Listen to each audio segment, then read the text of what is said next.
আমেরিকার প্রেসিডেন্টের গাড়ি বহরের সামনে তিনটি মরণ ফাঁদ অপেক্ষা করছে।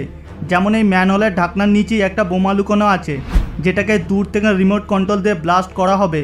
আর কিছুক্ষণ পরই প্রেসিডেন্টের গাড়ি ঠিক এই ম্যানহোলের ঢাকনার উপর দিয়ে যাবে। এটাই কিন্তু একমাত্র বিপদ নয়, এর ঠিক দূরে আরও একটা বিপদ অপেক্ষা করছে। আবছা আলোর একটা রুমে অবস্থান নেওয়া এক স্নাইপার ওত পেতে বসে আছে প্রেসিডেন্টকে গুলি করার জন্য। আরও কিছুটা দূরে বন্ধ একটা রাস্তায় কালো গ্লাসে একটা ভ্যান পার্ক করা আছে। এই ভ্যানের ভিতরে এক গুপ্ত ঘাতক কিছু রকেট লঞ্চার প্রস্তুত করেছে, যেটা দিয়ে সে খুব শিগগিরই প্রেসিডেন্টের উপরে হামলা করবে। যদিও প্রেসিডেন্টের সামনে যে বিপদগুলি অপেক্ষা করছে সবগুলোই কাল্পনিক। কি ভাবছেন, বাস্তবে এমন হয় না? অসংখ্য বার হয়, যা আমরা জানতেও পারি না। কেন জানতে পারি না আর কিভাবে প্রেসিডেন্টের বডিগার্ড এরা প্রেসিডেন্টকে এইসব বিপদের থেকে রক্ষা করে তা কিছুক্ষণের মধ্যেই বুঝতে পারবেন। প্রেসিডেন্ট যখন বোমা রাখা সেই ম্যানহোলের থেকে আরও 2-3 মিনিট দূরে, ঠিক ততক্ষণই বহরের সামনে থাকা একটা গাড়ি সেই বিপজ্জনক ম্যানহোল পার করে এগিয়েছে, যেটাকে বলা হয় রাউন্ড কার।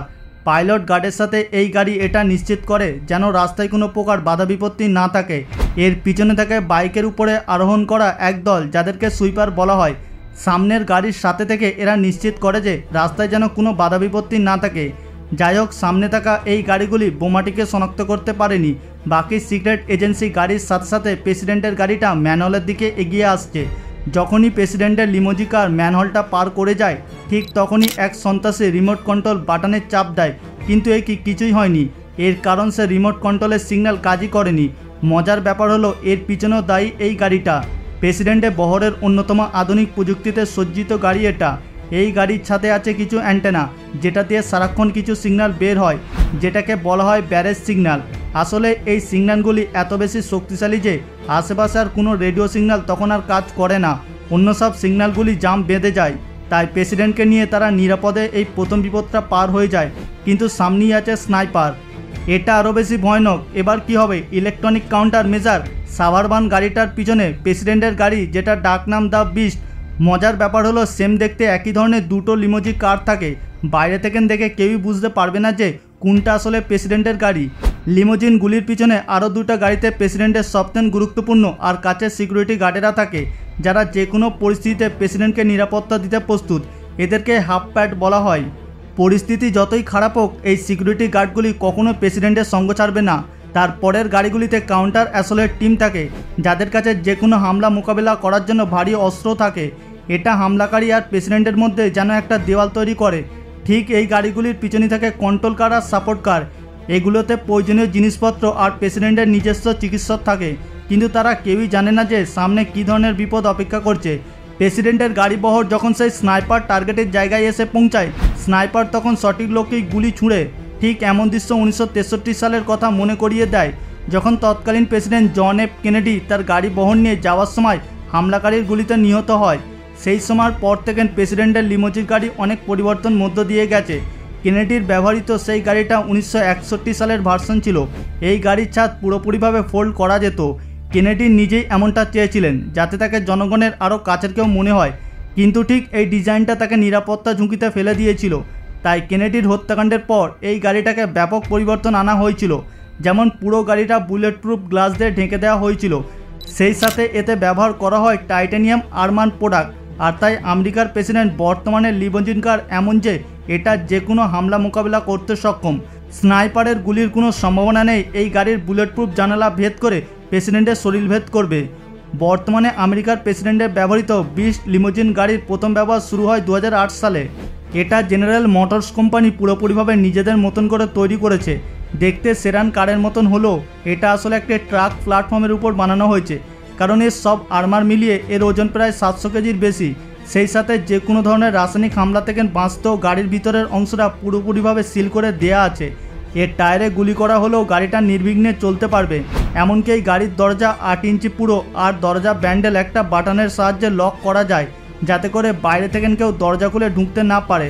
আর তাই এটাকে এক ধরনের লাক্সারিয়াস সামরিক ট্যাঙ্কও বলা যেতে পারে, কারণ এটা যে কোনো প্রতিকূল পরিবেশের জন্য একদম পুরোপুরি প্রস্তুত। কিন্তু আমাদের এই গল্পের সবথেকে বড় চ্যালেঞ্জ আর মাত্র অল্প কিছুটা দূরেই অপেক্ষা করছে। মাত্র 2 ব্লক সামনে একটা ট্রাকের রকেট লঞ্চার নিয়ে অপেক্ষা করছে হামলাকারী। ও হ্যাঁ, প্রেসিডেন্টের গাড়ি বহর কিছু বড় বড় ভ্যানও থাকে। এগুলি মূলত সাংবাদিকদের জন্য, যারা সারাক্ষণ প্রেসিডেন্টের সাথে ভ্রমণ করে। তাদের পিছনে এই গাড়িটির নাম আইডি কার। এটা মূলত প্রেসিডেন্টে আর পুরো শহরে যোগাযোগ রক্ষা করে। আবার এর পিছনে আছে হাজার মেটেরিয়াল মিটিগেশন ইউনিট। এটা এমন একটা গাড়ি যেটা যে কোনো বায়োলজিক্যাল, কেমিক্যাল বা নিউক্লিয়াস অ্যাটাকও প্রতিহত করতে একদম প্রস্তুত। এমন ভয়ঙ্কর যে কোনো পরিস্থিতি সামাল দেওয়ার জন্য এতে আছে প্রয়োজনীয় সকল প্রযুক্তি সহ বিভিন্ন দক্ষ সামরিক বিশেষজ্ঞ। ছাতে এমন গোল আকৃতির গাড়িটার নাম রোড রানার। এটা পুরো বহরের কমিউনিকেশন হাব হিসাবে কাজ করে, যাতে করে প্রেসিডেন্ট সবসময় অনলাইন থাকতে পারে, কারণ এই গাড়িটা সরাসরি স্যাটেলাইট আর ইন্টারনেটের সাথে যুক্ত থাকে। প্রেসিডেন্ট যে কোনো ধরনের কল বা ভিডিও কনফার্মেশনের জন্য এটা পুরোপুরিভাবে নির্বিচ্ছিন্ন ইন্টারনেট সংযোগ দিতে পারে।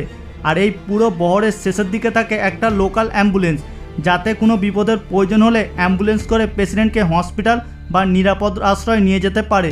গাড়ি বহরের একদম শেষে লোকাল পুলিশের কিছু গাড়িও থাকে, যারা নিশ্চিত করে যে পিছন থেকে যাতে কোনো গাড়ি প্রেসিডেন্টের বহরে ঢুকতে না পারে।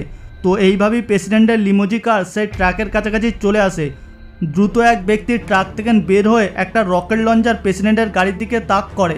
এমন পরিস্থিতির জন্য প্রেসিডেন্টের লিমোজি কার আর ইলেকট্রনিক কাউন্টার মেজারমেন্ট গাড়িতে বিশেষ এক ধরনের স্মোক ভ্যানেট থাকে। যখন এমন পরিস্থিতি আসে, স্মোক ভ্যানেটগুলি নিজেই ব্লাস্ট হয়ে গাড়ির চারপাশে পুরো ধোঁয়ায় ঢেকে দেয়। এই ধোঁয়াগুলি এমন বিশেষ কেমিক্যাল দিয়ে তৈরি যে এই ধোঁয়াগুলির হিট সিগনেচার যন্ত্র দিয়েও ধরা দেওয়া সম্ভব নয়। তাই আরও আধুনিক গাইডেড মিসাইল হলেও সেগুলির টার্গেটে আঘাত করতে পারবে না। এইভাবেই প্রেসিডেন্টের গাড়ি সর্বোচ্চ বিপজ্জনক সেই এলাকা ত্যাগ করে। আসলে শুনতে কাল্পনিক মনে হলেও আমেরিকার প্রেসিডেন্ট বা বিশ্বের বড় বড় নেতাদের সঙ্গে এমনটা প্রতিনিয়ত ঘটছে, যা খুবই কম মিডিয়ায় আসে। বন্ধুরা, আশা করি আজকের ভিডিওটি আপনাদের ভালো লেগেছে। যদি ভিডিওটি ভালো লেগে থাকে ভিডিওটিকে একটি লাইক করে দেবেন এবং সকলের সঙ্গে শেয়ার করে দেবেন।